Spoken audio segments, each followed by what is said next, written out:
Hello guys, welcome to RP Academy. तो आज हम लोग ना अपना मिनिस्ट्री जो है, ठीक है, अब मिनिस्ट्री वाइज स्कीम्स हम लोग कवर करने वाले हैं। तो आज के लिए हम क्या क्या कवर करेंगे, आज मैं सबसे पहले आपको पढ़ाऊंगी ministry of agriculture and farmers welfare के बारे में, ठीक है। इसके बाद में हम यहाँ पर पढ़ेंगे अपना ministry of commerce and accountancy, और फिर तीसरा हम कवर करेंगे मिनिस्ट्री ऑफ माइंस। अब यहाँ पर अपन को क्या करना है, हम वो स्कीम्स पढ़ेंगे जो करेंटली न्यूज में रही थी। अब करंट अफेयर्स में मैंने जो भी चीजें थी वो तो कवर्ड वाली पढ़ा दी आपको। मेन पार्ट क्या है कि यहाँ पर क्या क्या क्वेश्चंस हमारे पास आ सकते हैं किन स्कीम्स के ऊपर, वो हम मेजर कवर करेंगे। और आज की सबसे इंपॉर्टेंट स्कीम जो रहेगी वो रहेगी नेशनल क्रिटिकल मिनरल्स मिशन। अब यहाँ पर ये क्यों इंपॉर्टेंट है, क्योंकि इस स्कीम में ना बहुत ज्यादा ये आई थी लास्ट ईयर फाइनेंशियल ईयर 2024-25 में ये लॉन्च हुई थी और 30-31 तक चलेगी। लेकिन इसकी ना बहुत ज्यादा इंपॉर्टेंस है क्योंकि बहुत ज्यादा करंट अफेयर्स में चल रहा है ये, और गवर्नमेंट भी इस पर बहुत फोकस्ड है। तो ऑफकोर्स यहाँ से कुछ क्वेश्चन आएंगे ही आएंगे। तो हम अच्छे से सारा कवर करते हुए चलेंगे। ओके, अच्छा, जिन लोगों ने कभी पढ़ाई नहीं की है अभी तक गवर्नमेंट स्कीम्स की, वो डरना मत, जितना पार्ट पढ़ाऊंगी, जितनी स्कीम्स कवर करवाऊंगी वो कॉम्प्रिहेंसिवली करवाऊंगी, ठीक है। चलो स्टार्ट करते हैं। तो पहला क्वेश्चन क्या है, पहला यहाँ पर पूछ रहे हैं कि एग्रीकल्चर इंफ्रास्ट्रक्चर फंड जो है इसके रिगार्डिंग कौन सा स्टेटमेंट इनकरेक्ट है। Central sector scheme launch in 2020 with the total corpus of 1 lakh crore, या फिर this provides an interest subvention of 3% per annum on loans up to ₹2 crore available for a maximum of 7 years। तो मतलब ये बोल रहे हैं कि देखो ये इंटरेस्ट सबवेंशन देगा, कम इंटरेस्ट कर देंगे हमारे लिए 3% पर एनम्स के अकॉर्डिंग 2 करोड़ रुपीज मैक्सिमम, जो कि हमें मैक्सिमम 7 साल के लिए मिलने वाला है। ये स्कीम का टोटल ड्यूरेशन 2020-21 से 25-26 है, और यहाँ पर एक मॉनिटोरियम पीरियड भी आ जाएगा आपका अप टू 2 years। या फिर मॉनिटरिंग मॉनिटरिंग जो है यहाँ पर वो हमारी MIS के थ्रू हो रही है, management information platform system and committee at the national state and district levels. या फिर ये बोल रहे कि सारे ही स्टेटमेंट्स इनकरेक्ट हैं। तो बताओ, आपको स्टेटमेंट इनकरेक्ट बताना है। इसका मतलब है कि यहाँ पर कोई 3 स्टेटमेंट्स जो होंगी, ठीक है, वो यहाँ पर all of the above are incorrect, या फिर यहाँ पर याद जाएगा, ठीक है। हाँ, तो अब आप ये बताओ कि कौन सा ऑल ऑफ द अबव आप करेक्ट याद आएगा। तो यहाँ पर बताओ अब आपके पास में कौन सा स्कीम स्टेटमेंट जो है स्कीम के बारे में वो इनकरेक्ट है। ए, बी, सी या डी? ई नहीं होगा इसका आंसर। अब बताओ चार में से कौन सा होगा, कोई एक स्टेटमेंट तो पक्का सा गलत है। तो यहाँ पर इसका आंसर है सी। जो टोटल स्कीम का यहाँ पर ड्यूरेशन है, ठीक है। लोन डिसबर्समेंट डेडलाइन क्या है, लोन डिसबर्समेंट होता है कि हम किसी के अकाउंट में पैसा ट्रांसफर कर रहे हैं लोन वाला, वो है फाइनेंशियल ईयर 2025। ओवरऑल स्कीम का जो ड्यूरेशन है वो 13 साल है। वो कब से कब तक, फाइनेंशियल ईयर 2020-21 से फाइनेंशियल ईयर 32-33। अब ये AIF होता क्या है, एग्रीकल्चर इंफ्रास्ट्रक्चर फंड, मतलब एग्रीकल्चर में इंफ्रास्ट्रक्चर को डेवलप करने के लिए कोई फंड होगा। तो एक ट्रांसफॉर्मेटिव डेट फाइनेंसिंग फैसिलिटी है, जहां पर डेट फाइनेंसिंग क्या है कि अगर कोई बैंक लोन दे रहा है तो हम बैंक को लोन देंगे, ठीक है। तो ये हम यहाँ पर पोस्ट हार्वेस्ट मैनेजमेंट इंफ्रास्ट्रक्चर और कम्युनिटी फार्मिंग एसेट्स के लिए डिजाइन कर रहे हैं। तो लॉन्च एंड टाइप की बात करें तो इसको लॉन्च किया गया था 8 जुलाई 2020 में as a central sector scheme, और किसके under, ministry of agriculture and farmers welfare. Financials की बात करें तो स्कीम यहाँ पर एम करती है कि वो मोबिलाइज करेगी 1 lakh crore through loan banks from banks and financial institutions. हम इंटरेस्ट सबवेंशन यहाँ पर 3% का पर एनम दिया जा रहा है on loans up to 2 crore rupees पर प्रोजेक्ट। तो ये जो 2 करोड़ रुपीज का इंटरवेंशन दिया जा रहा है वो उन लोन्स पर दिया जा रहा है जो लोन्स का अमाउंट 2 करोड़ रुपीज है, ना कि इंटरेस्ट, ठीक है। सबवेंशन पीरियड की बात करें तो सबवेंशन पीरियड जो है वो अवेलेबल होगा आपका 7 साल के लिए। क्रेडिट गारंटी यहाँ पर आपकी CGT MSc स्कीम जो है उसके अंडर आएगा। CGT MSc हम MSME के अंदर पड़ेगी, ये भी इंपॉर्टेंट स्कीम है। तो ये आपको 2 करोड़ रुपीज तक का रहेगा। बेनिफिशियरीज एंड प्रोजेक्ट्स की बात करें तो यहाँ पर फार्मर्स, आपके FPOs, SCHGs, PACS, agri entrepreneurs या फिर आपके स्टार्टअप्स, ये सभी इंक्लूडेड हैं। तो यहाँ पर हम कौन कौन से फंड प्रोजेक्ट्स को फंड कर रहे हैं, वेयर हाउसेस को, सिलोस को, कोल्ड चेन्स को, प्राइमरी प्रोसेसिंग यूनिट्स को। अच्छा, मैनेजमेंट इंफॉर्मेशन सिस्टम क्या करता है, ये यहाँ पर ना मैनेजमेंट को डिसीजन मेकिंग में हेल्प करता है, तो उन्हें रिपोर्ट्स प्रोवाइड करता है जैसे भी उन्हें रिपोर्ट्स यहाँ पर चाहिए होती हैं, तो इसीलिए यहाँ पर इसका भी एक इम्पोर्टेंट रोल रहता है। ओके, चलो नेक्स्ट क्वेश्चन पर आ जाते हैं। ना दिस स्कीम इज पीएम किसान, तो पीएम किसान के बारे में आप अक्सर न्यूज में देखते हैं। ये बोल रहे हैं, देखो ये ना लेवरेज कर रहा है टेक्नोलॉजी को ताकि ट्रांसपेरेंसी और टारगेटेड डिलीवरी लेकर आए। तो कौन सा इनिशिएटिव है यहाँ पर, एक एआई चैटबॉट जिसको लॉन्च किया गया है कि भाई आपको क्या करना है, आपको यहाँ पर जो आपके फार्मर्स हैं, ठीक है, उनको इंस्टेंट यहाँ पर क्वेरी रेजोल्यूशन और प्रोवाइड करनी है, और वो भी यहाँ पर लोकल लोकल लैंग्वेज में। तो बताओ यहाँ पर इसका आंसर क्या होगा। तो पीएम किसान में आपको पहला बोल रहे हैं फेस ऑथेंटिकेशन फीचर है, दूसरा यहाँ पर बोल रहे हैं कि ये आपका जो स्कीम है इसमें आपको पीएम किसान मोबाइल मित्र मोबाइल ऐप दिया जा रहा है, या किसान मित्र ऐप दिया जा रहा है, या फिर यहाँ पर फिजिकल वेरिफिकेशन मॉड्यूल दिया गया है। तो बताओ इनमें से कौन सा आंसर होगा, कौन सा एप्लीकेशन है जो कि लॉन्च किया गया है ताकि यहाँ पर एक चैटबॉट की तरह ये काम करे, एआई बेस्ड है और अपने फार्मर्स की क्वेरी रेजोल्यूशन में हेल्प करेगा। तो इसका आंसर है किसान ई मित्रा। तो प्रधानमंत्री किसान सम्मान निधि, ये इसका फुल फॉर्म है पीएम किसान का, जो कि एक सेंट्रल सेक्टर स्कीम है, मतलब सेंट्रल गवर्नमेंट 100% फंडिंग दे रही है। यहाँ पर 6,000 रुपीज पर ईयर प्रोवाइड किए जाते हैं ईच एलिजिबल फार्मर को, और ये कैसे दिए जाते हैं, 3 इक्वल इंस्टॉलमेंट्स में। तो आपको 2,000 रुपए, 2,000 रुपए और 2,000 रुपीज हर यहाँ पर 4 महीने में प्रोवाइड किए जाएंगे पूरे साल के अंदर, और ये आपके बैंक अकाउंट लिंक्ड होता है तो डीबीटी से कनेक्टेड है, ठीक है। नेक्स्ट ये बोल रहे हैं कि लॉन्च यहाँ पर कब हुआ था, ये लॉन्च हुआ है February 24, 2019 में, और 100% यहाँ पर फंडेड है बाय गवर्नमेंट ऑफ इंडिया। जैसे मैंने बताया कि आपकी क्या है, सेंट्रल सेक्टर स्कीम है। एक्सक्लूजन क्राइटेरिया में आप देखेंगे कि जो बेनिफिशियरीज हैं हाई इकोनॉमिक स्टेटस के, जैसे institutional land holders, farmer and present constitutional post holders, government employees, income tax payers, ये सब एक्सक्लूडेड है। रिस्पॉन्सिबिलिटी है कि एलिजिबल बेनिफिशियरीज जो है वो यहाँ पर स्टेट और यूटी गवर्नमेंट्स के साथ में। अच्छा, अभी तक कितनी इंस्टॉलमेंट्स जा चुकी हैं, तो लेटेस्ट अगस्त में मिली थी, 1 अगस्त 2025 में यहाँ पर 20th इंस्टॉलमेंट जो थी पीएम किसान की वो दी गई थी। किसान ई मित्रा एक एआई चैटबॉट है, लॉन्च किया गया था 2023 में, फर्स्ट एआई चैटबॉट है जिसको किसी फ्लैगशिप गवर्नमेंट स्कीम के साथ में हमने इंटीग्रेट कर इंस्टेंट रेजोल्यूशन हमारे फार्मर क्वेरीज पर प्रोवाइड करने की बात की है। नेक्स्ट आ जाते हैं, अब प्रधानमंत्री फसल बीमा योजना के बारे में आपने सुना ही होगा। तो ये बोल रहे हैं कि जो रिवैम्प्ड पीएमएफबीवाई है, इन्होंने बहुत सारे टेक्नोलॉजिकल रिफॉर्म्स लेकर आए हैं ताकि फास्टर और मोर ट्रांसपेरेंट क्लेम सेटलमेंट करें। तो कौन सा इनिशिएटिव है जो कि रिमोट सेंसिंग एंड सैटेलाइट्स यहाँ पर यूज करता है क्रॉप कटिंग एक्सपेरिमेंट्स में, और यहाँ पर जो आपका यील्ड एस्टिमेशन है वो हम रिड्यूस करते हैं डिपेंडेंस ऑन मैनुअल सिस्टम्स। तो बेसिकली अब यहाँ पर हम लोग बहुत सारे टेक्नोलॉजिकल रिफॉर्म्स लेकर आए हैं, तो remote sensing and satellite technology हम यूज करने वाले हैं ताकि क्रॉप कटिंग एक्सपेरिमेंट्स और यील्ड एस्टिमेशन हम कर पाए।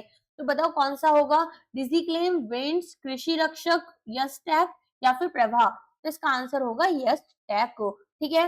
तो प्रधानमंत्री फसल बीमा योजना क्या है, एक गवर्नमेंट का फ्लैगशिप क्रॉप इंश्योरेंस स्कीम है जहां पर comprehensive financial safety net provide किया जाता है। अब यहाँ पर फार्मर्स को यूनिफॉर्म 2% का सम जो है, ठीक है, 2% आपने मान लो यहाँ पर 10,000 रुपीज का इंश्योरेंस करवाया, तो इसका 2% आपको किस में देना होगा, यहाँ पर आपको देना होगा एज अ प्रीमियम, ठीक है।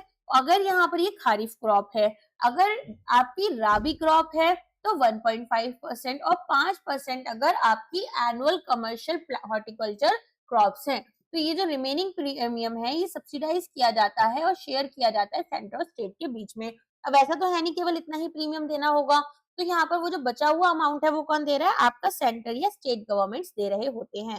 टेक्नोलॉजिकल रिफॉर्म्स की बात कर लेते हैं, तो यहाँ पर आप देखेंगे कि हमारे पास में are revamped basically PMFBY जो है, इसमें हमारे पास में इसको इन्फ्यूज करने के लिए टेक्नोलॉजी लेकर आए ताकि हम एफिशिएंसी और ट्रांसपेरेंसी को बढ़ाएं।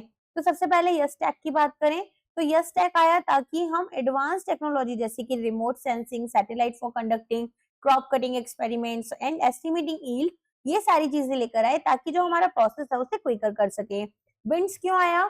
तो ये एक नेटवर्क है ऑटोमेटिक वेदर सॉल्यूशंस का और ऑटोमेटिक रेन गॉजेस का, ताकि यहाँ पर block and gram panchayat levels पर पता चल पाए कि किस तरीके का यहाँ पर वेदर रहेगा, कब रेन वगैरह आ सकती है। तो हाइपर लोकल वेदर डेटा हम कैप्चर कर सकते हैं क्विक लॉस असेसमेंट के लिए। डिजी क्लेम की बात करें तो यहाँ पर ये एक नेशनल क्रॉप इंश्योरेंस पोर्टल है जिसके थ्रू आप क्लेम्स अपने सेटल कर सकते हैं। ओके, चलो नेक्स्ट आ जाते हैं।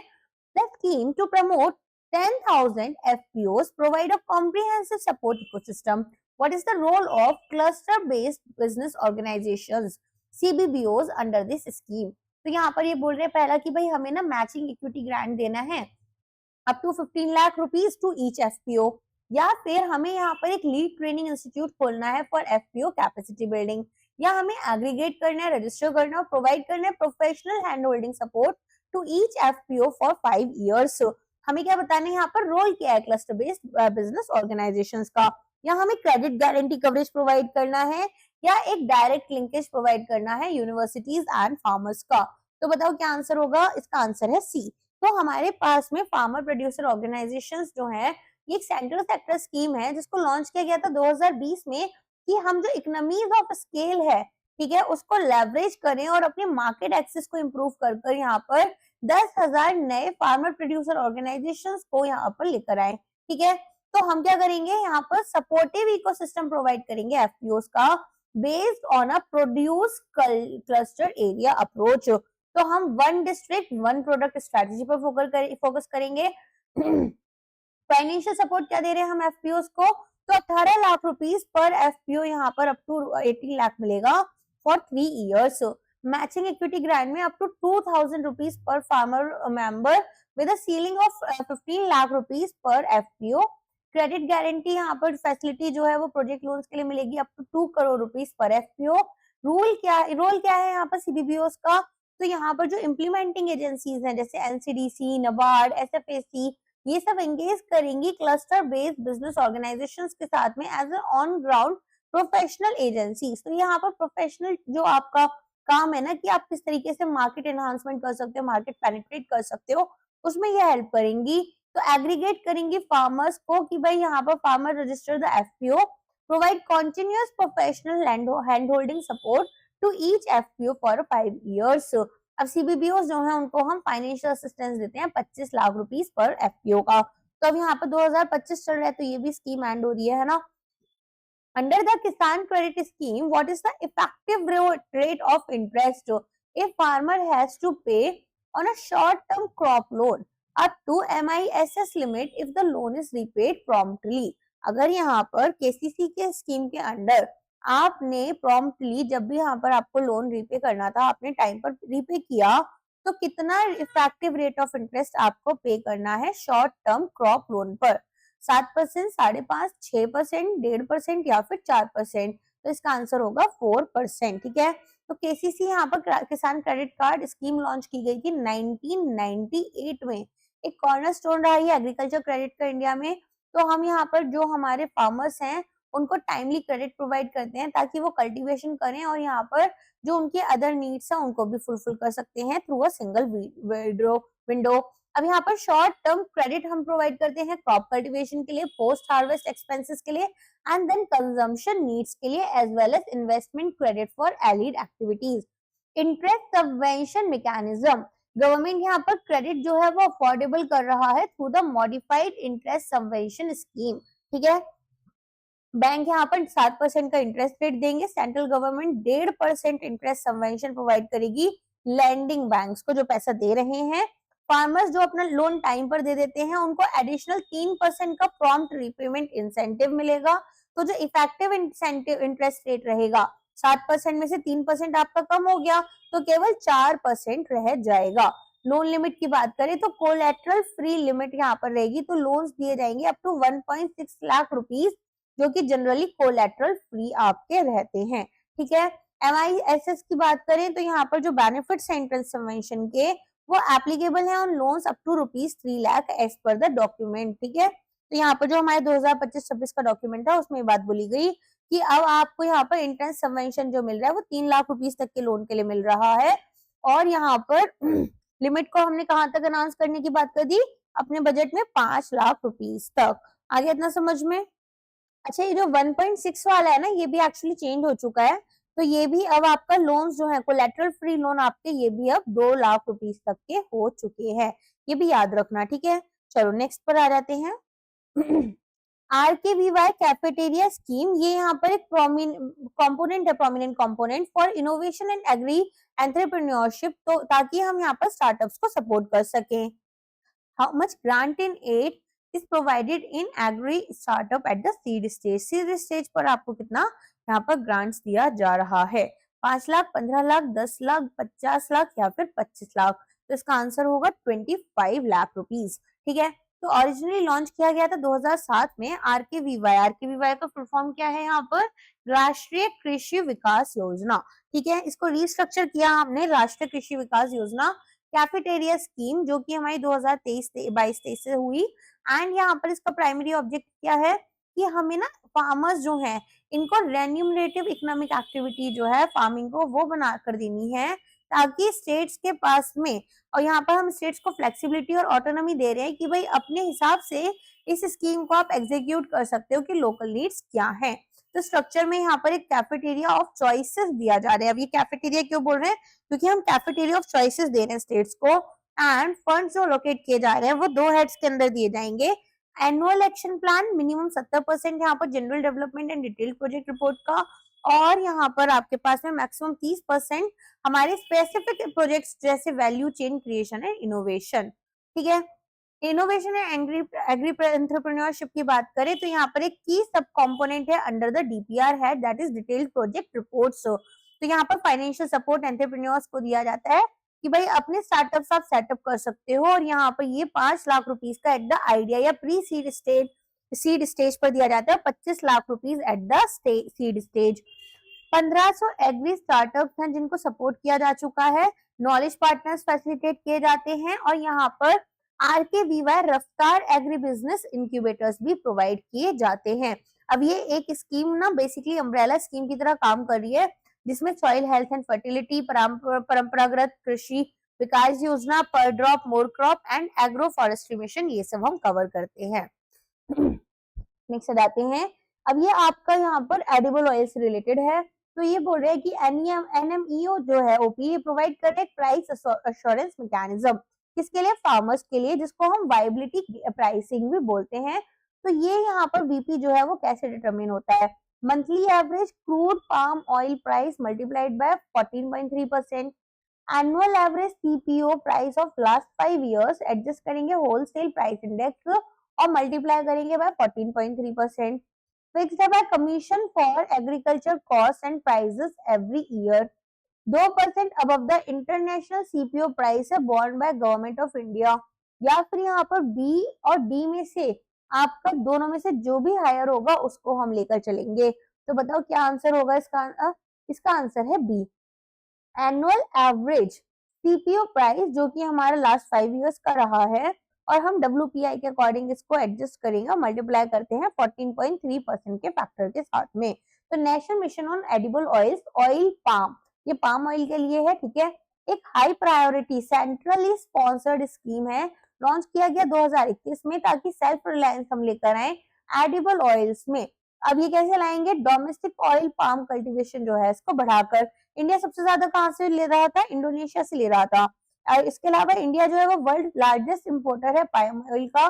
फाइनेंशियल आउटले की बात करें तो यहाँ पर आउटले दिया गया 11,040 करोड़ रुपीस का 5 साल के लिए।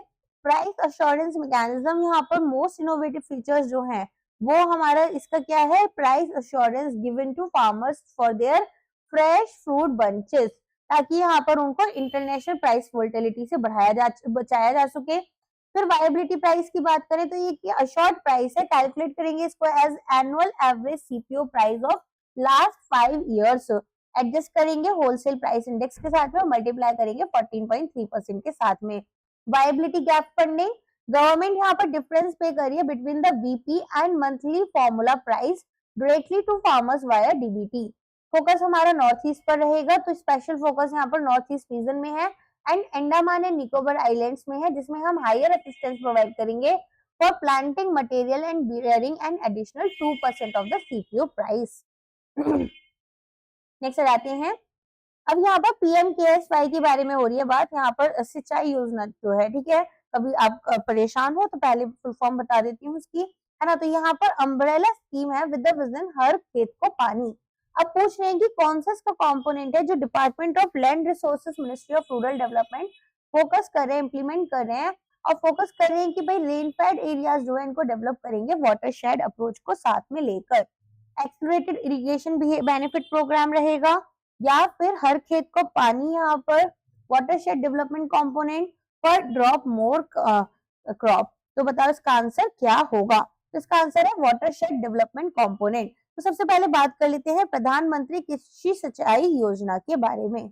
इसको लॉन्च किया गया था 2015-16 में, फ्लैगशिप सेंट्रली स्पॉन्सर्ड स्कीम है, मतलब सेंट्रल स्टेट दोनों का कंपोनेंट रहेगा, ताकि जो कल्टीवेबल एरिया है उसको हम एक्सपेंड करें under a short irrigation and improve करें on farm water use efficiency. Core goal में यहाँ पर इसका जो मोटो है वो है हर खेत को पानी, water to every field and more crop per drop. Multi ministry implementation की बात करें तो पीएमकेएसवाई इंटीग्रेट करता है अलग अलग स्कीम्स को जो कि इंप्लीमेंट की जाती है by different ministries for a comprehensive approach. Ministry of जल शक्ति यहाँ पर हर खेत को पानी और एक्सलरेटेड इरिगेशन बेनिफिट प्रोग्राम, इन दोनों को इंप्लीमेंट करता है ताकि पहले तो फास्ट ट्रैकिंग कर पाए हम मेजर मीडियम इरिगेशन प्रोजेक्ट्स की, और दूसरा physical access of water on farms. फिर मिनिस्ट्री ऑफ रूरल डेवलपमेंट ध्यान देता है यहाँ पर department of land resources ministry of rural development का, कि वाटरशेड डेवलपमेंट कंपोनेंट पर ध्यान दिया जाएगा। इंटीग्रेटेड डेवलपमेंट होगा रेनफेड डिग्रेडेड एरियाज का। तो यहाँ पर जहां पर भी आपको लग रहा है कि भाई रेन ठीक से नहीं जा रही है, तो वहां पर हम क्या करेंगे, वहां पर हम वाटर शेडिंग का कंपोनेंट अप्लाई करेंगे। तो हमारी कोशिश यही होगी कि हमें ना यहाँ पर अपना जो पैसा है वो अपना जो रेन वाटर पानी है उसको हमें क्या करना है, उसको यहाँ पर बचा कर रखना है, ताकि हमारे पास में जब बाद में जरूरत पड़ती है तो हम इरिगेट कर पाए खुद को, ठीक है। फिर आती है मिनिस्ट्री ऑफ एग्रीकल्चर, तो इम्प्लीमेंट करेंगे पर क्रॉप मोर ड्रॉप कंपोनेंट ताकि प्रमोट करें माइक्रो इरिगेशन।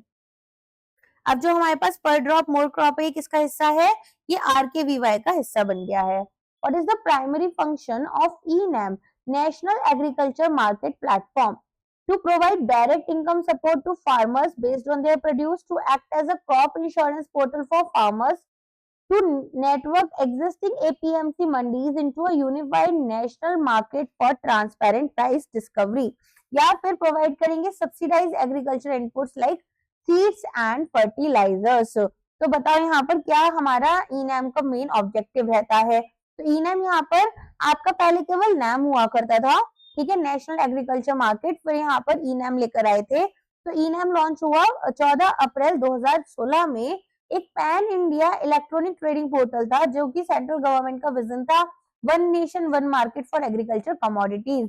तो small farmer agri business consortium इसकी लीड एजेंसी रही। कोर फंक्शन है कि यहाँ पर नेटवर्क जो है existing agriculture produce market committee का, उसको हम यहाँ पर एक साथ लेकर आएंगे, जो कि हमारी अलग अलग एपीएमसी मंडीज हैं, और एक unified national online market create करेंगे ताकि इंटर स्टेट ट्रेड बैरियर्स जो है उनको हम यहाँ पर ब्रेक डाउन कर सके। बेनिफिट्स क्या रहेंगे, तो हमारे जो फार्मर्स है उनको बेटर प्राइस डिस्कवरी मिलेगी, ठीक है, तो वो जो प्रोड्यूस है उनको उसको ज्यादा बेटर अमाउंट में बेच पाएंगे। कंपटीशन यहाँ पर फॉस्टर होगा, transparent and remunerative price discovery हो सकती है। ऑनलाइन पेमेंट्स की बात करें तो ऑनलाइन पेमेंट्स डायरेक्टली फार्मर के अकाउंट में जाएंगी। एज ऑफ जून 2025 प्लेटफॉर्म ने इंटीग्रेट करा है 1522 मंडीज को across 23 states and 4 UTs. Next जाते हैं national mission on natural farming, इसको रिसेंटली अप्रूव किया गया था as a stand alone scheme. What is the financial assistance provided to farmers under this mission, 10,000 rupees per hectare per year for 2 years, 15,000 rupees per hectare per year for 3 years, one-time grant of 25,000 rupees per hectare, subsidized bio inputs from bio input resource centers। तो बताओ इसका answer क्या होगा, 15,000 rupees per hectare per year for 3 years। तो national mission on natural farming approve किया गया था cabinet के थ्रू नवंबर 25 2024 में। और ये एक stand alone centrally sponsored scheme है जिसमें एम है कि प्रमोट करेंगे केमिकल फ्री फार्मिंग, इंटीग्रेट करेंगे इसको लोकल लाइव स्टॉक के साथ में, ठीक है। और यहाँ पर एक अपस्केल्ड वर्जन जो है अर्लियर भारतीय प्राकृतिक कृषि पद्धति सब स्कीम का, ठीक है, उसका हम एक अपस्केल्ड वर्जन लेकर आ रहे हैं। ऑब्जेक्टिव क्या है कि जो कॉस्ट ऑफ कल्टीवेशन है उसको हम कम करेंगे। कैसे कम करेंगे? जो इनपुट्स हम खरीद रहे हैं उसको हम कम करेंगे, एलिमिनेट करेंगे उनकी कॉस्ट को। सॉइल हेल्थ को यहाँ पर बेटर करेंगे, बायोडाइवर्सिटी को बेटर करेंगे, क्लाइमेट रेजिलियंस यहाँ पर एनहांस करेंगे और इंश्योर करेंगे कि सेफ और न्यूट्रिशियस फूड यहाँ पर मिल पाए। तो फार्मर्स को फाइनेंशियल असिस्टेंस दिया जा रहा है 15,000 rupees per hectare per year for 3 years, ठीक है। यहाँ पर on farm input production infrastructure जो है वो भी हम क्रिएट करते हैं और डिस्बर्स करेंगे यहाँ पर, अगर फार्मर जो है वो सेम चीजों को अप्लाई करता है और नेचुरल फार्मिंग के साथ कंटिन्यू करेगा। अच्छा, इसके अलावा जो मिशन है वो टारगेट कर रहा है कि 7.5 लाख हेक्टेयर्स यहाँ पर, ठीक है, हम इतना कम से कम जो अपना लैंड है उसको कवर कर लेंगे 15,000 नेचुरल फार्मिंग क्लस्टर्स के अंडर। एंड यहाँ इंश्योर करेंगे कि easy availability of inputs like jeevamrit and beejamrit. The mission यहाँ पे will establish 10,000 need based bio input resource centres. Next आ जाते हैं, national critical mineral mission launch किया गया 2025 जनवरी में 7 साल के पीरियड के लिए। अब इसका अप्रूव्ड टोटल फाइनेंशियल आउटले क्या है और किस तरीके से ये फंडिंग जो है स्ट्रैटेजिकली स्ट्रक्चर की गई है। टोटल आउटले यहाँ पर बोल रहे हैं 16,300 करोड़ रुपीस का दिया जाएगा from the government of India और डेडिकेट किया जाएगा exclusively to foreign asset acquisition projects via काबिल।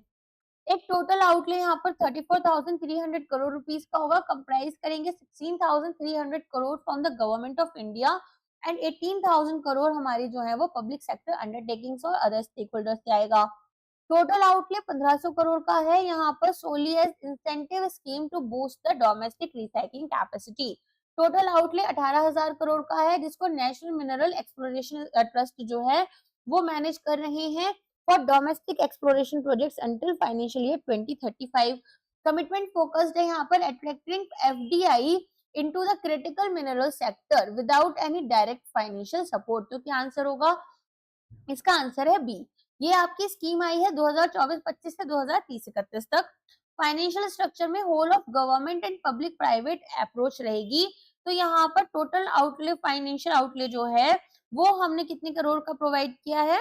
वो हमने यहाँ पर प्रोवाइड 34,300 करोड़ रुपीस का, ठीक है। अब ये जो 34,300 करोड़ रुपीस हैं इसमें भी हमने क्या बोला? इसमें हमने बोला कि देखो 16,000 करोड़ रुपीस जो हैं ये हमें कहाँ से मिलेंगे? ये मिलेंगे हमें सेंट्रल गवर्नमेंट से 16,300 करोड़ रुपीस, ठीक है। और जो बचा हुआ अमाउंट है वो हमें कहाँ से मिलेगा? वो हमें मिलेगा पब्लिक सेक्टर अंडरटेकिंग से, ठीक है। तो यहाँ पर 18,000 करोड़ रुपीस हम अपनी पीएसयू से लेना चाहते हैं। तो मिशन में हमने यहाँ पर क्या किया है? हमने बोला है कि भाई डायरेक्ट फाइनेंशियल कमिटमेंट जो है वो गवर्नमेंट ऑफ इंडिया से होनी चाहिए। रिस्क मिटिगेशन, अगर हम कुछ फॉरेन एक्विजिशन कर रहे हैं तो वो कवर करेंगे। रिसर्च एंड डेवलपमेंट ग्रांट्स यहाँ पर एक्सप्लोरेशन के लिए एस्टैब्लिश करेंगे सेंटर ऑफ एक्सीलेंस और recycling incentive scheme. Anticipated investment की बात करें तो यहाँ पर एक्सपेक्ट किया जा रहा है कि जो मिशन है वो मोबिलाइज करेगा from PSUs like KABIL, state governments and private sectors stake holders. तो कितना अमाउंट क्या मिल सकता है इन्वेस्टमेंट? 8,000 करोड़ रुपीस तक का, ठीक है। तो यहाँ पर हमें 8,000 करोड़ रुपीस तक का क्या मिल सकता है? इन्वेस्टमेंट मिल सकता है जिसको हम मोबिलाइज कर सकते हैं। इसके अलावा जो कंबाइंड फंडिंग है, ठीक है, वो हमारे लिए जरूरी है ताकि हम यहाँ पर 1,200 डोमेस्टिक एक्सप्लोरेशन प्रोजेक्ट शुरू करें by geological survey of India और स्ट्रेटेजिक एक्विजिशन हो 50 फॉरेन क्रिटिकल मिनरल एसेट्स की। 26 यहाँ पर पीएसयूज करेंगे और 24 बाय प्राइवेट एंटिटीज। नेक्स्ट यहाँ पर क्रिटिकलिटी जो है मिनरल की वो हमने इंडिया में कैसे डिफाइन की है? नेशनल क्रिटिकल मिनरल मिशन है ना ये।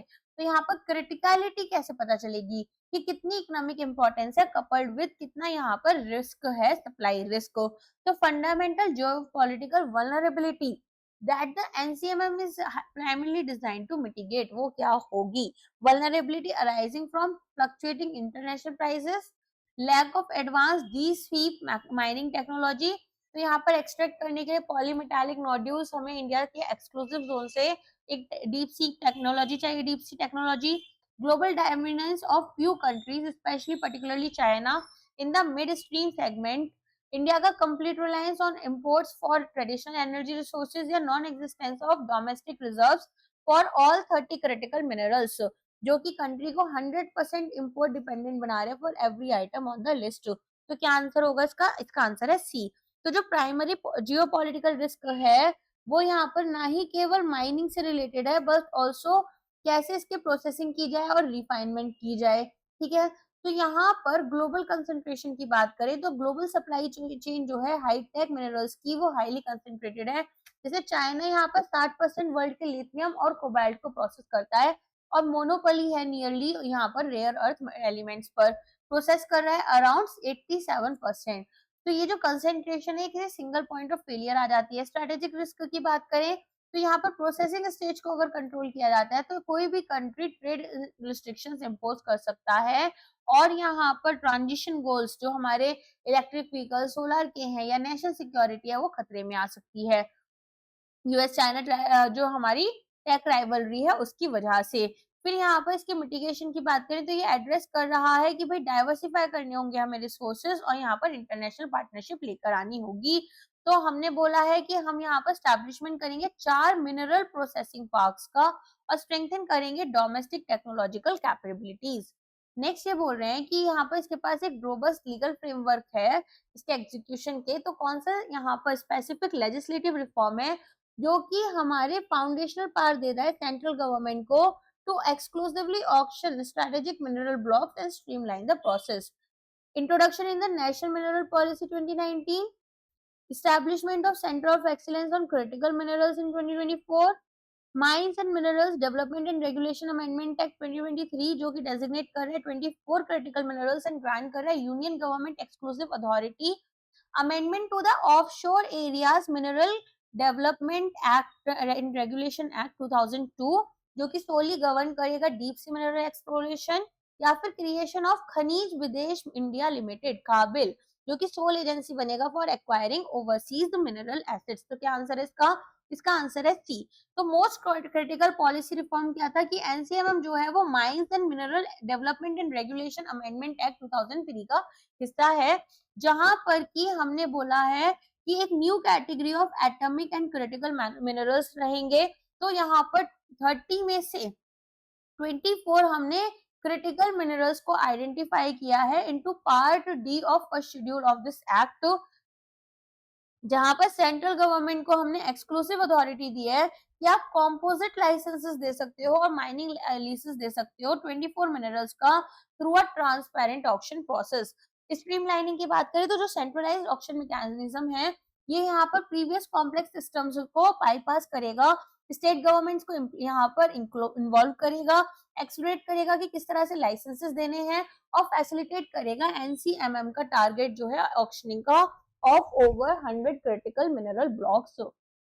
एक्सप्लोरेशन इंसेंटिव यहाँ पर तो आपको एक्सप्लोरेशन लाइसेंस जो मिल रहा है इसमें प्राइवेट एंटिटीज को रिकॉग्निशंस एंड यहाँ पर एक्सप्लोरेशन के लिए भी इंगेज किया जाएगा। तो इंसेंटिवाइज करेंगे अगर high risk early stage exploration हो रहा है deeply seated critical minerals deposits का। एनसीएमएम यहाँ पर चाहते हैं कि एंटायर मिनरल वैल्यू चेन जो है उसको स्ट्रेंथन करें। तो कौन सा sets of target accurately reflect कर रहा है कि मिशन की यहाँ पर स्ट्रेटेजिक फोकस क्या है interconnected pillars of recycling research and development पर एंड ह्यूमन रिसोर्स डेवलपमेंट पर। तो पहला बोल रहे हैं 5 मिनरल स्टॉक पाइल्स लेकर आएंगे जिसमें कि हम 26 पीएसयूज जो हैं इनके द्वारा लेड ओवरसीज एसेट्स को एक्वायर करेंगे और एक domestic critical mineral trading platform लाएंगे।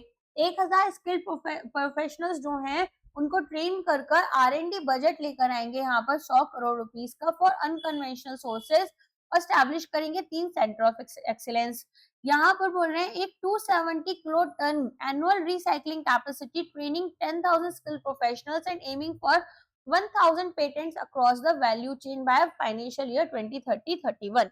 कंप्लीट करेंगे 1200 डोमेस्टिक एक्सप्लोरेशन प्रोजेक्ट्स अचीव करेंगे 50% of non fossil fuel power capacity in mining by 2030 and reduce करेंगे all mineral import duties to zero. या establish करेंगे 4 मिनरल प्रोसेसिंग पार्क्स, अचीव करेंगे 45% reduction GDP emissions intensity in mining and launch करेंगे 24 private entity overseas acquisition projects. तो बताओ इसका answer क्या है? इसका आंसर यहाँ पर ऑफ कोर्स सी होगा, तो वो तो आपको भी दिख गया होगा। तो यहाँ पर क्या आंसर बेसिकली चीजें है, ये बोल रहे हैं कि जो मिशन की सक्सेस है वो इंडिजीनियस कैपेबिलिटी डेवलपमेंट के ऊपर फोकस्ड है, जहां पर हम कुछ टारगेट्स रखेंगे। सबसे पहले रिसाइकलिंग, तो यहाँ पर 1 करोड़ इंसेंटिव स्कीम हमने अप्रूव की है ताकि फॉर्मलाइज करें और बूस्ट करें रिसाइकलिंग सेक्टर को। टारगेट है कि 270 kilo ton annual recycling capacity जो है उसको बिल्ड करेंगे और रिकवर करेंगे 40 kilo ton of critical minerals from secondary sources like e waste and battery scrap. R&D innovation की बात करें तो की इंटेलेक्चुअल टारगेट जो है वो फॉस्टर कर रहा है innovation by filling and monitoring 1000 patents across the critical mineral life cycle 2030-31। तो इसको सपोर्ट करेंगे by the establishment of 7 centre of excellence in premiere research institutes, ताकि फोकस कर सके मिशन मोड रिसर्च पर। ह्यूमन रिसोर्स डेवलपमेंट की बात करें तो एक स्किल्ड वर्कफोर्स यहाँ पर न्यू इकोसिस्टम के लिए हम इंश्योर करेंगे। मिशन टारगेट कर रहा है कि भाई हमें ट्रेन और अपस्किलिंग करनी है 10,000 प्रोफेशनल्स की in areas like deep exploration, advanced processing and extractive metallurgy। Next question है, एनसीएमएम एक पाइटल कंपोनेंट है इंडिया के लॉन्ग टर्म स्ट्रेटेजिक विजन का for clean energy and climate commitments. कौन सा ऑप्शन करेक्टली लिंक कर रहा है क्रिटिकल मिनरल ग्रुप को to its primary clean energy application and associated national climate target? Phosphorus and potash जो है वो एसेंशियल है सोलर फोटोवोल्टेइक सेल्स के लिए, डायरेक्टली एनेबल कर रहे हैं इंडिया का net zero emission goal by 2070। Rare earth elements neodymium and dysprosium crucial है परमानेंट मैग्नेट्स के लिए in high efficiency wind turbines, adding the target of 50% electric power capacity from non fossil sources by 2030। Silicon indium gallium fuel for lithium ion batteries बनेंगे in electric vehicles, तो meet करेंगे 30% का EV penetration target. Titanium और zirconium essential है high temperature nuclear reactors के लिए, जो कि सेपरेट है from the primary clean energy transition goal. Tungsten, vanadium and molybdenum जिनको टारगेट किया है एनसीबीएमएम ने exclusively for strategic defence application. तो बताओ इसका आंसर क्या होगा? देखो, इंडिया के एम्बिशियस क्लाइमेट टारगेट्स हैं, तो 45% रिडक्शन हमें जीडीपी एमिशंस में करना था, ठीक है, और ये कब तक करना था? 2030 तक। 50% non fossil fuel power capacity लेकर आनी थी बाय 2030 और नेट जीरो एमिशन था हमारा बाय 2070। तो यहाँ पर अब क्या बोल रहे हैं कि जो हमारे पास में रेयर अर्थ एलिमेंट्स हैं, स्पेसिफिकली नियोडाइमियम एंड डाइस्पोरियम, इनको हम यहाँ पर इंडिस्पेंसेबल मानते हैं for manufacturing the powerful magnets used in high efficiency wind turbine generators. तो सप्लाई करेंगे हम ये रेयर अर्थ एलिमेंट्स ताकि एक्सेलरेट करें इंडिया की विंड कैपेसिटी, जो कि डायरेक्टली कंट्रीब्यूट करेगी ताकि अचीव कर पाए हम target of 50% of electric power capacity from non fossil sources by 2030। Lithium, nickel, cobalt ये सब कोर ऑफ ईवी बैटरीज हैं और एनर्जी स्टोरेज सिस्टम्स हैं which are crucial for the emission reduction target. Silicon, indium और gallium जो हैं ये यहाँ पर वाइटल है सोलार पीवी सेल्स के लिए, और फॉस्फोरस एंड पोटाश यहाँ पर क्रिटिकल है फॉर फर्टिलाइजर इंडस्ट्री। नेक्स्ट आपसे पूछ रहे हैं कि कौन सा स्टेटमेंट करेक्ट है अबाउट उन्नति उत्तर पूर्व ट्रांसफॉर्मेटिव इंडस्ट्रियलाइजेशन स्कीम 2024। तो टोटल फाइनेंशियल आउटले स्कीम का 10,037 करोड़ रुपीस है और ड्यूरेशन 10 साल है from the notification date, plus 8 additional years यहाँ पर कम्यूटेड लाइबिलिटीज के लिए दे रहे हैं। जितने भी डिस्ट्रिक्ट्स है नॉर्थ ईस्ट रीजन में उनको हमने जोन ए में लेकर चल रहे हैं इंडस्ट्रियली एडवांस्ड, और जोन बी यहाँ पर इंडस्ट्रियली बैकवर्ड, बेस्ड ऑन की उनका एनईआर डिस्ट्रिक्ट एसडीजी इंडेक्स में क्या रैंक रहा है 2021-22 वाले में। कैपिटल इन्वेस्टमेंट इंसेंटिव यहाँ पर for a new unit in zone B backward district हमें 50% एलिजिबल इन्वेस्टमेंट का प्रोवाइड कर रहा है, जिसको कैप किया गया है एट 7.5 करोड़। या फिर स्कीम जो है वो यहाँ पर एनकरेज करिए investment in sectors on the positive list such as IT, ITS, biotech and EV charging stations. जबकि हम यहाँ पर एनवायरमेंटली डैमेजिंग इंडस्ट्रीज जैसे कि सीमेंट जो है इनको एक्सक्लूड कर रहे हैं। North east development financial corporation limited implementing agency है और रजिस्ट्रेशन विंडो फॉर यूनिट्स जो है वो ओपन है अंटिल 9 मार्च 2028। तो बताओ यहाँ पर क्या आंसर होगा। तो पहले क्या बोल रहे हैं, पहले बोल रहे हैं north eastern development financial corporation जो है वो इम्प्लीमेंटिंग एजेंसी है और रजिस्ट्रेशन विंडो यहाँ पर जो है वो आपकी 9 मार्च 2028 तक ओपन है। स्टेटमेंट यहाँ पर आपकी क्यों इनकरेक्ट है, क्योंकि जो north eastern development financial corporation है ये यहाँ पर एक नोडल एजेंसी तो है, लेकिन डिसबर्स करेगी यहाँ पर इंसेंटिव्स को। रजिस्ट्रेशन विंडो है ये उन्नति स्कीम की जो कि 2026 तक खुली है, ठीक है, ना कि 2028 तक। फाइनेंशियल्स एंड ड्यूरेशंस की बात करें, जो टोटल आउटले है वो आपका 10,037 करोड़ रुपीस है। स्कीम का ड्यूरेशन 10 साल है और यहाँ पर एक्सटेंड किया जा सकता है इसको अप टू 2034। तो 8 एडिशनल ईयर्स यहाँ पर हमारे कमिटेड लाइबिलिटीज के रहेंगे।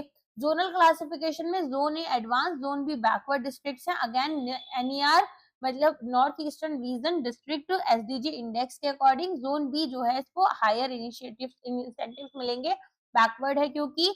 For zone B capital incentive investment incentive 50% eligible investment का रहेगा, जिसको कैप किया गया है 7.5 करोड़ पर या 10 crore for non GST sectors. Focus area में एक positive list hotels, health care, IT, ITS, biotech, EV charging और एक negative list cement, plastic, carry bags, fossil fuel based power units जो है वो दी जाएंगी to guide investment.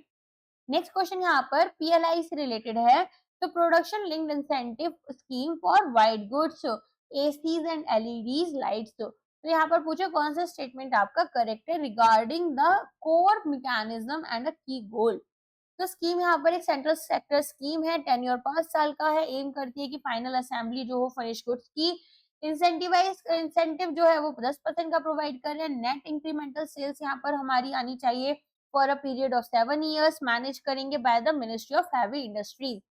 Core focus है कि भाई इंडिया को ट्रांसफॉर्म करना है high value component manufacturing base के साथ में। ऑफर करेंगे 4% से 6% का net incremental sales for 5 years ताकि डोमेस्टिक प्रोडक्शन को प्रमोट करें। की कंपोनेंट्स टारगेट किए गए हैं इंक्लूडेड आपका, इसमें आपका क्या क्या आएगा, LED chip packaging and LED drivers for LED lights. But for ACs, it only covers low value intermediaries like motors and control assemblies, not compressors. DVA target जो है वो इंक्रीज करेंगे domestic value addition to 50% by financial year 28-29 और total financial outlay हमारा 10,478 करोड़ का है। तो बताओ क्या आंसर होगा। कोर फोकस यहाँ पर किस पर है, high value component manufacturing base बनाना है। इंसेंटिव 4% से 6% होने चाहिए on net incremental sales for 5 years. Promote करेंगे डोमेस्टिक प्रोडक्शन, ठीक है। तो यहाँ पर स्कीम का जो स्ट्रेटेजिक इंटेंट है वो क्या है कि भाई हमें ट्रांसफॉर्म करना है इंडिया को from an assembly hub to a high value component manufacturing base. Incentive structure जो है वो प्रिसाइजली डिजाइन किया गया है to promote the domestic manufacturing of currently imported components, ठीक है। तो स्कीम यहाँ पर 4% से 6% का और नेट इंक्रीमेंटल सेल्स आपको इंसेंटिव दे रही है for a period of 5 years. Rationally क्या है यहाँ पर बाकी इनकरेक्ट ऑप्शंस के लिए, तो स्कीम का जो टेन्योर है पहले ये बोल रहे थे, ठीक है, ये 7 साल का है। तो आपका कोर फोकस यहाँ पर फाइनल असेंबली के ऊपर नहीं है। इंसेंटिव रेट हमारा 4 से 6% का है और मैनेज किया जाएगा इसको डीपीपीआईटी के थ्रू। एसीज के लिए जो हमने स्कीम है वो एक्सप्लिसिटली टारगेट करी है high value intermediates like compressors and copper tubes, जो कि प्राइमरली हम इंपोर्ट कर रहे हैं उसको हम खुद मैन्युफैक्चर कर लें।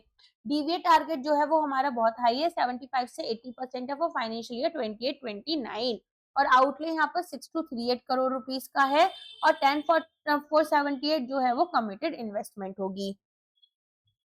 अब यहाँ पर मैक्सिमम नंबर ऑफ ईवीज पूछ रहे हैं जो कि एक कंपनी को यहाँ पर मीट करना है ताकि यहाँ पर इन्वेस्टमेंट मिले और DVA criteria under the scheme for promotion of manufacturing of electric passenger cars, ठीक है, ये परमिसिबल है to import at a reduce duty और जो एनुअल कैप है ऑन दिस इम्पोर्ट। तो बताओ यहाँ पर क्या आंसर होगा, आपके ऑप्शंस है। अब यहाँ पर मैक्सिमम 8,000 ईवीज जो है एनुअली बिना किसी कैप के टोटल नंबर पर provided the investment commitment is met. Maximum 40,000 EVs in total यहाँ पर आप इंपोर्ट कर सकते हैं, ठीक है। या फिर यहाँ पर not more then 10,000 per year, provided की इन्वेस्टमेंट जो है वो 4,150 करोड़ या उससे ज्यादा की है। 40,000 EVs in total at a rate of not more than 8,000 rupees per year की परमिसिबल इन्वेस्टमेंट यहाँ पर आपकी 800 मिलियन या फिर उससे ज्यादा की है। Maximum 40,000 EVs in total at a rate of not more than 8,000 rupees 8,000 per year permissible अगर इन्वेस्टमेंट आपकी 4,150 करोड़ या उससे ज्यादा की है। Maximum 25,000 EVs in total with an annual cap of 5,000। बताओ इसका आंसर यहाँ पर क्या है? सी है, ठीक है। तो ये क्या कर रहे हैं, ये स्पेसिफिक कैप्स और कंडीशंस दे रहे हैं इंपोर्ट कंसेशंस के लिए eight a reduce duty of 15% for vehicles जिनका प्राइस यहाँ पर $35,000 या उससे ज्यादा है। तो एक मैक्सिमम 40,000 ईवीज इन टोटल जो है वो परमिसिबल है। एनुअल लिमिट जो है वो रिस्ट्रिक्टेड है to a rate of not more than 8,000 per year. Investment threshold की बात करें तो मिनिमम मैक्सिमम कंसेशन 40,000 ईवीज का मिलेगा जो कि परमिसिबल है अगर इन्वेस्टमेंट यहाँ पर 800 मिलियन या उससे ज्यादा की है। रिड्यूस ड्यूटी की बात करें तो ड्यूटी जो है इंपोर्ट ड्यूटी वो 15% है against the current 70 to 100%। Other requirements में पॉलिसी मैंडेट जो है मिनिमम इन्वेस्टमेंट का वो 4,150 करोड़ है और एक डोमेस्टिक मैन्युफैक्चरिंग टाइमलाइन 3 साल की दी गई है अलोंग विद डीबीए टारगेट जो कि 25% है थर्ड ईयर और 50% है by fifth year. Which of the following is not an embedded tax or levy that remission of duties and taxes on exported products the scheme specifically aim to refund? Central and state government यहाँ पर जो VAT and GST on fuel लगा रहे हैं use in transportation and manufacturing, ठीक है। इसके अलावा electricity duties used in production process, mandi tax है fee levied by agriculture produce market committees, basic custom duty paid on imported imports used in manufacture of exported products, stamp duty on export documentation and unrebated GST on inputs not fully offset। तो इसका answer है यहाँ पर D, basic custom duty paid on imported inputs used in manufacturing of the exported product. तो रोडोटैप scheme में का core objective है कि भाई जो टैक्सेस है उनको न्यूट्रलाइज करो, ड्यूटीज को और लिवाइज को जो हमारे एक्सपोर्टेड प्रोडक्ट्स पर लग रहे हैं other not otherwise refunded under any other mechanism. तो यहाँ पर जिसको अपने टैक्स को रिफंड कर दिया चलो ठीक है, अगर जो चीजें यहाँ पर रिफंड नहीं हो रही है वहां पर इसको न्यूट्रलाइज करो। तो हम रिफंड कर रहे हैं hidden cost at the central state and local government levels जिसमें सेंट्रल और स्टेट गवर्नमेंट के VAT and GST on fuel आते हैं transportation and manufacturing. Electricity duties आ गई आपकी प्रोडक्शन में जो यूज हो रही है, मंडी टैक्स, स्टैम्प ड्यूटी और वेरियस लोकल लिवाइज आ गए, अनरिबेटेड जीएसटी आ गया, टैक्स जो कवर्ड नहीं है बीसीडी यहाँ पर जो हमने इनपुट्स पर दिया typically recovered through the duty drawback scheme या फिर सेट ऑफ करें इसको अदर मैकेनिज्म से। एडवांस ऑथराइजेशन स्कीम जो कि रोड टैप ऑफ कवर कर रही है लेकिन ये यहाँ पर रिफंड जो है टैक्सेस के उनको डायरेक्टली ऑलरेडी यहाँ पर कवर नहीं कर रही थी। तो रोड टैप ई स्क्रिप्ट क्या कर रही है यहाँ पर बीसीडी जो है बेसिक कस्टम ड्यूटी वो पे कर रही है ऑन इम्पोर्टेड गुड्स जहाँ पर रिफंड नहीं किया जा रहा ऑलरेडी पेड जो है हमारा, लेकिन जो अब बाकी बचे हैं वो रोड टैप यहाँ पर पे कर देगी। What is the mandatory minimum period of operation for an incubator to be eligible for funding under the Startup India Seed Fund scheme if it has not been assisted by central or state government? Incubator यहाँ पर operational होगा for at least 1 year with the facilities to seat 25 individuals. Incubator जो है वो operational है for at least 2 years on the date of application. Incubator operational रहेंगे for at least 3 years with a minimum of 10 separate startups undergoing physical incubation on the date of application. Incubator operational रहेंगे for 2 years और minimum यहाँ पर 5 startups undergo करने चाहिए physical incubation में। Incubator operation रहेगा केवल 1 साल के लिए और यहाँ पर ऑडिट की जाएंगी एनुअल रिपोर्ट्स। तो इसका आंसर है सी। आप देखेंगे कि जो हमारे पास इंक्यूबेटर है वो एटलीस्ट 3 साल के लिए ऑपरेशन होना चाहिए और मिनिमम 10 सेपरेट स्टार्टअप यहाँ पर फिजिकल इंक्यूबेशन में आनी चाहिए। तो जनरल एलिजिबिलिटी क्या है, एक इंक्यूबेटर को यहाँ पर 2 साल के लिए एटलीस्ट क्या होना चाहिए था, ऑपरेशनल होना चाहिए था और कम से कम 5 स्टार्टअप चाहिए थे अगर यहाँ पर फिजिकल इसके लिए। अगर स्पेशल एलिजिबिलिटी की बात करें कि अगर गवर्नमेंट असिस्ट नहीं कर रही है तो यही हमारा क्राइटेरिया 2 साल से 3 साल हो जाता है बढ़कर और स्टार्टअप का जो नंबर है वो 10 साल हो जाता है 5 से बढ़कर। एंड यहाँ पर ऑडिटेड एनुअल रिपोर्ट ठीक है, चलो आज के लिए बस इतना ही है। अब हम लोग नेक्स्ट स्कीम में मिलेंगे जहां पर मैं आपको नेक्स्ट पार्ट ऑफ स्कीम्स करवाऊंगी, ठीक है। एंड इसके थ्रू ना हमारे पास में स्टैटिक पोर्शन जो है स्कीम्स का मेजरली वो कवर हो जाएगा, और कोई भी डिफिकल्ट क्वेश्चन आता है तो फिर आप उसे सॉल्व कर पाएंगे। साथ में यहाँ पर आपको ना गवर्नमेंट स्कीम्स और बाकी जितने भी मंथली एमसीक्यूज हैं वो सारे ई बुक सेक्शन में फ्री मिल जाएंगे। तो हम यहाँ पर आपके लिए पूरा एक नया इनिशिएटिव लेकर आए हैं जिसमें कि हम आपको एमसीक्यू फॉर्मेट में सारी चीजें फ्री प्रोवाइड कर रहे हैं जो आपके रिवीजन में आपको हेल्प करेंगी। तो वो भी आप जाकर पढ़ सकते हैं। आज के लिए बस इतना ही है। Thank you so much.